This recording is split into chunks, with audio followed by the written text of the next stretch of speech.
Bonjour, bonjour tout le monde, j'espère que vous allez bien.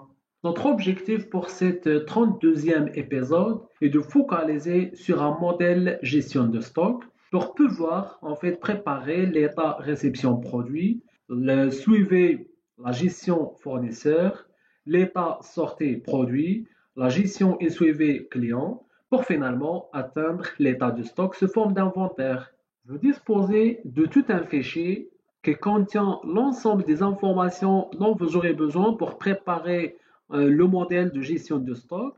Au niveau de la première feuille, il se forme d'une base de données qui contient des produits commercialisés par l'entreprise, à savoir la référence produit, désignation pièce produit, le prix d'achat et le prix de vente. Au niveau de la deuxième feuille, se forme d'état réception de produits, des articles d'entreprise.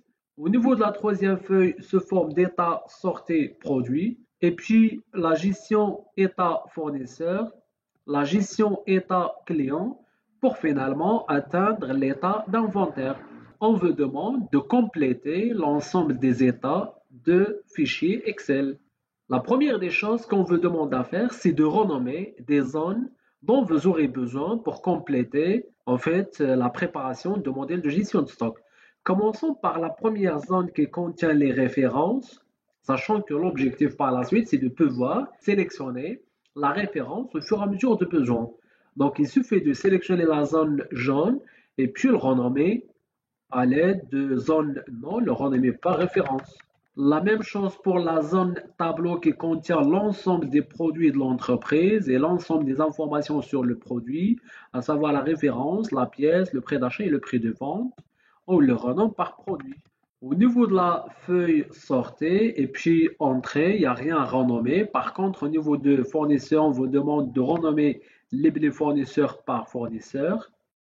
La même chose pour les clients, le renommer par client. Maintenant, supposons qu'on recherche par exemple à rectifier ou à supprimer le nom associé pour une zone. Où est-ce qu'on peut retrouver l'ensemble des noms intégrés sur ce classeur? Il suffit de revenir sur Formule. À partir de Formule, vous trouverez Gestionnaire de noms. Et là, vous trouverez l'ensemble des noms que vous avez déjà associés sur le classeur, que vous pouvez modifier ou même supprimer. Et d'ailleurs, si vous voulez, même rajouter un nom. Maintenant, on va essayer de focaliser sur l'état entrée-produit. L'idée, c'est que vous avez des dates de réception de produits et on vous demande de préparer la possibilité de sélectionner la référence au fur et à mesure de besoin. Donc, il suffit de sélectionner la zone. On vous demande de le préparer sous forme de liste de relance. Donc, à partir de données, validation des données, autoriser une liste qui contient, nous avons déjà renommé les références par référence. Pour faire un petit test, vous sélectionnez quelques références. Maintenant, quelle est la formule qui va nous permettre d'afficher directement la pièce associée pour chaque référence? C'est-à-dire à la réception, il suffit de revenir sur la colonne référence, sélectionner la pièce ou plutôt la référence de la pièce reçue, automatiquement, la pièce soit affichée, c'est-à-dire désignation de la pièce soit affichée. Donc, la formule qui va nous permettre de récupérer désignation de la pièce directement, c'est la fonction recherche V. On peut utiliser à l'aide de la deuxième méthode, fx, la valeur recherchée CP2. On le recherche dans la zone déjà nommée par produit. Et puis l'emplacement numéro 2 est d'une manière exacte. Pourquoi 2? Parce que ce qu'on veut afficher, c'est le contenu de la colonne B. Est-ce qu'on peut glisser pour avoir le résultat des autres? Oui. N'oubliez pas qu'on prépare un modèle pour automatiser la saisie des références d'une manière automatique. Mais là, vous aurez des messages d'erreur. Comment est-ce qu'on peut enlever ces messages d'erreur? À l'aide de la fonction si erreur. Revenez sur la première cellule et puis vous faites si erreur et à la fin de la formule, faire point virgule et puis un petit espace et non tiré de 6. Concernant le fournisseur, donc il suffit de créer une liste de relente, c'est-à-dire à chaque réception, il suffit de sélectionner la pièce reçue, la référence de la pièce reçue, et puis le fournisseur qui a fourni la matière ou l'article. Donc égal fournisseur, nous avons déjà renommé les fournisseurs par fournisseur. Donc, il suffit de saisir par exemple Bill Horizont, Hip Him, mon PC à moi par exemple, et puis refaire encore mon PC à moi par exemple, et puis je saisis encore l'autre fournisseur, Bill Horizon.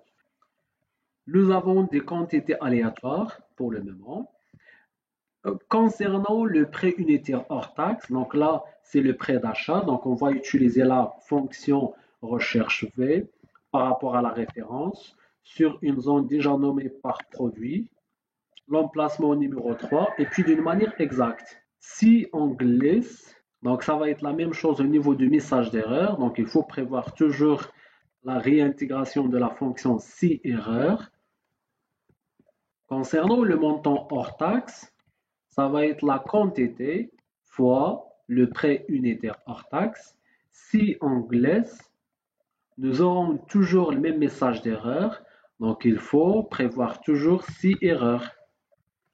Voilà, donc c'est fini pour notre feuille entrée. Donc, à chaque réception, il faut saisir la date. Pour saisir la date du jour de même, donc il suffit de faire CTRL point virgule. Et comme ça, la date du jour de réception s'affiche directement. Il suffit de choisir à partir de la liste du Roland la référence reçue. Automatiquement, la désignation s'affiche et puis le prix s'affiche. Et puis là, il faut sélectionner en fait le fournisseur qui a fourni la matière. Et voici l'intégration tout simplement de la pièce reçue. Faisons la même chose pour l'état de sortie du produit. Donc, premièrement, on crée la liste déroulante au niveau de référence. Donc, à partir de validation des données, une liste déroulante qui contient les références. Choisissons quelques références pour faire en fait test, mais il faut choisir presque les mêmes références que nous avons déjà sur la feuille entrée. La formule qui va nous permettre de récupérer désignation de la pièce directement, c'est la fonction recherche V, la valeur recherchée dans une zone nommée par produit, et puis d'une manière, pardon, l'emplacement numéro 2, et puis la correspondance exacte. Il faut prévoir toujours 6 erreurs. Faisons la même chose au niveau de la liste du Roland client. Donc, nous avons déjà renommé les blés client par client. Donc, autoriser une liste au niveau de la source égale client. Il suffit de saisir le client pour lequel la marchandise est livrée. Pour le prix de vente, donc c'est la fonction recherche V qui va nous permettre de récupérer le prix pour chaque référence, le prix de vente, je veux dire. Donc, la valeur recherchée, c'est B2, à rechercher sur une zone déjà renommée par produit. Et puis, l'emplacement numéro 3. Donc, pour s'assurer de l'emplacement, donc il suffit de revenir sur produit. Donc, la valeur recherchée, le 1, le 2, le 3, pardon, c'est l'emplacement numéro 4 alors. Et comme ça, vous aurez le prix hors taxe directement. Vous aurez toujours les messages d'erreur, donc il suffit de prévoir toujours la réintégration de la fonction si erreur.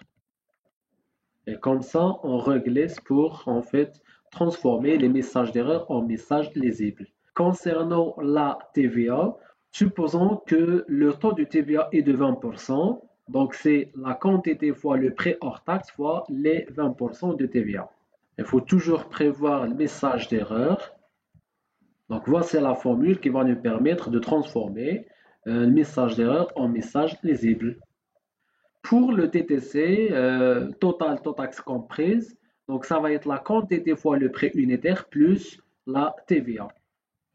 Donc c'est la quantité fois le prix hors taxe plus la TVA. Pour glisser, donc il est évident de prévoir un message d'erreur. Donc il faut réintégrer la fonction si erreur. Et là, on peut glisser facilement pour générer l'état. Donc, dorénavant, à chaque sortie de marchandise, donc il suffit de saisir la date de sortie et puis revenir sur la référence, choisir parmi les références la référence concernée. Automatiquement, la désignation soit affichée. Il suffit de cocher le client pour lequel la marchandise est livrée et puis de saisir la quantité et par la suite le prix la TVA, le TTC seront générés directement. Concernant la feuille fournisseur, maintenant on vous demande de préparer l'état de notre relation vis-à-vis de chaque fournisseur. Sachant que nous avons les fournisseurs, c'est-à-dire les fournisseurs avec lesquels nous avons des transactions, et on vous demande premièrement de déterminer le nombre de pièces fournies par fournisseur, et puis le nombre de transactions faites vis-à-vis de fournisseurs, et finalement, total montant de transactions par fournisseur. Donc, qu'est-ce qu'on veut en fait calculer au niveau de la colonne B? C'est la quantité totale fournie par fournisseur, c'est-à-dire la quantité par fournisseur. La fonction qui va nous permettre de compter totale quantité par fournisseur, c'est la somme.c, sinon la somme.c.ens. Commençons par la somme.c. La somme.c, donc ça nécessite trois paramètres. Le premier paramètre, c'est la plage de critères, le critère et puis la plage de calcul. En fait, pour nous, notre plage de critères, ça va être au niveau de la feuille entrée, au niveau de la feuille entrée. La plage de critères, ça va être la colonne D, point virgule. Notre critère, c'est la cellule A2. Et qu'est-ce qu'on veut calculer? C'est la quantité. Vous fermez la parenthèse et puis entrez, comme ça vous aurez totale quantité par fournisseur. Donc il suffit de glisser pour avoir l'état de fournisseur. Donc là, nous avons trois opérations vis-à-vis de Bill Horizon, HIP, et puis mon PC à moi. Donc pour s'assurer, revenons sur la feuille entrée. Donc effectivement, Bill Horizon, HIP, et puis mon PC à moi, ce sont les trois fournisseurs avec lesquels nous avons en fait des transactions pour cet exemple. Maintenant, le nombre de transactions, c'est-à-dire le nombre de fois où nous avons la transaction vis-à-vis de tel ou tel fournisseur. Donc cette fois-ci, c'est la fonction nb.c qui va nous permettre de compter le nombre de transactions faites par fournisseur. Donc revenons toujours sur la feuille entrée, fournisseur, point virgule, et puis sur la feuille fournisseur, le fournisseur concerné. Et comme ça, vous aurez le total de transactions faites par fournisseur. Au niveau de total montant, c'est la somme.c ou la somme.c.ens qui va nous permettre de compter le total de montants faits par fournisseur. Donc, puisque nous avons déjà utilisé la somme.c pour notre exemple de la colonne B, c'est-à-dire la quantité fournie par fournisseur, maintenant, faisons le calcul de total montant à l'aide de la somme.c.ens. Donc, la somme.c.ens, donc ça nécessite la plage de calcul. Qu'est-ce qu'on veut calculer? C'est le montant hors taxe, point virgule. Le deuxième paramètre, c'est la plage de critères. C'est quoi notre critère? C'est le fournisseur. Donc la plage de critères, ça va être la colonne D, point virgule. Revenons sur la feuille fournisseur et voici le critère concerné pour la première cellule. Si vous glissez, vous aurez en fait total uniquement pour les trois fournisseurs avec lesquels nous avons les transactions pour cet exemple.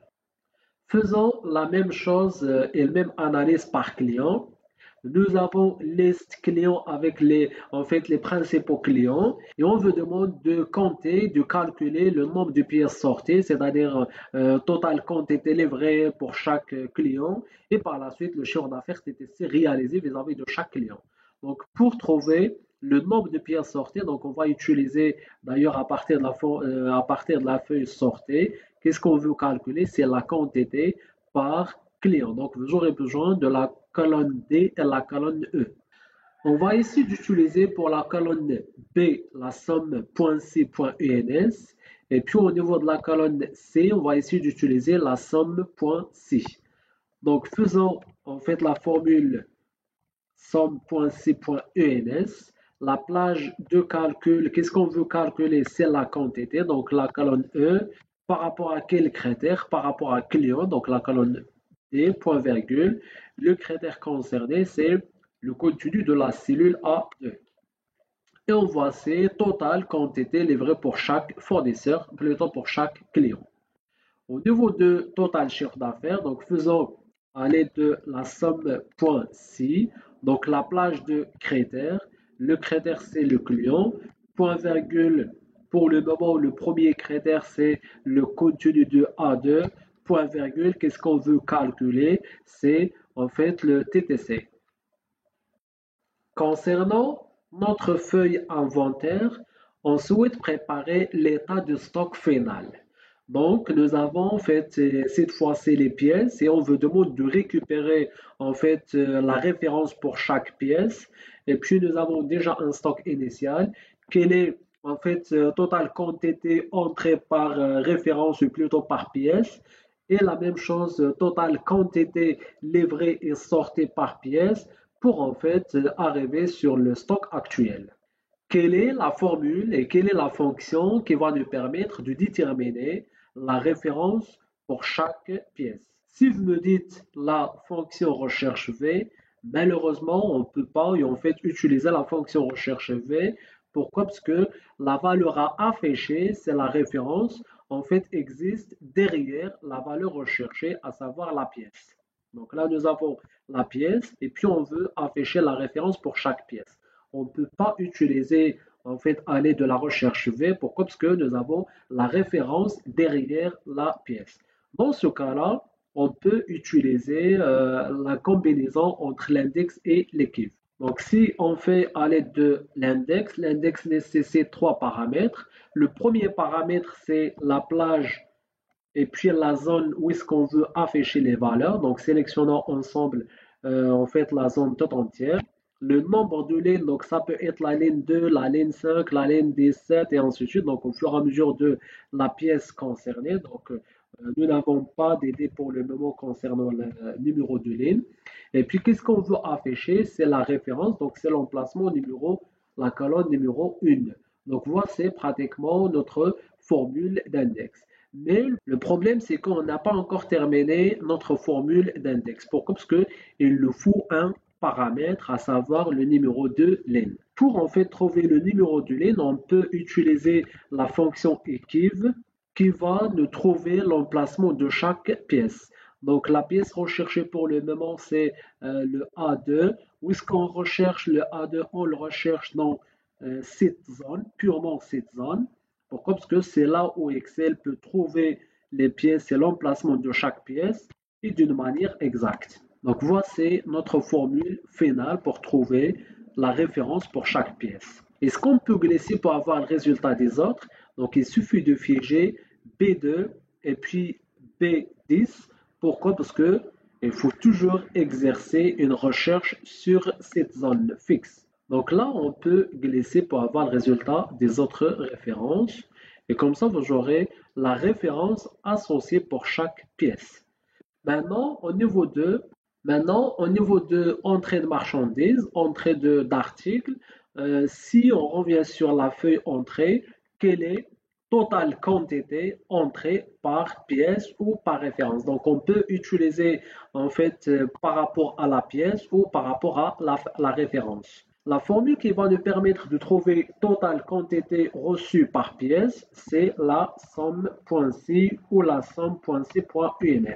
Donc, au niveau d'entrée, la plage de critères, c'est la pièce, point virgule, et puis j'utilise la cellule A2, point virgule. Qu'est-ce que je veux calculer? C'est la quantité. La colonne E, je ferme la parenthèse et puis OK. Et comme ça, vous aurez la quantité entrée pour chaque article. Faisons la même chose pour la sortie. Cette fois, c'est à l'aide de la somme.ci.uns.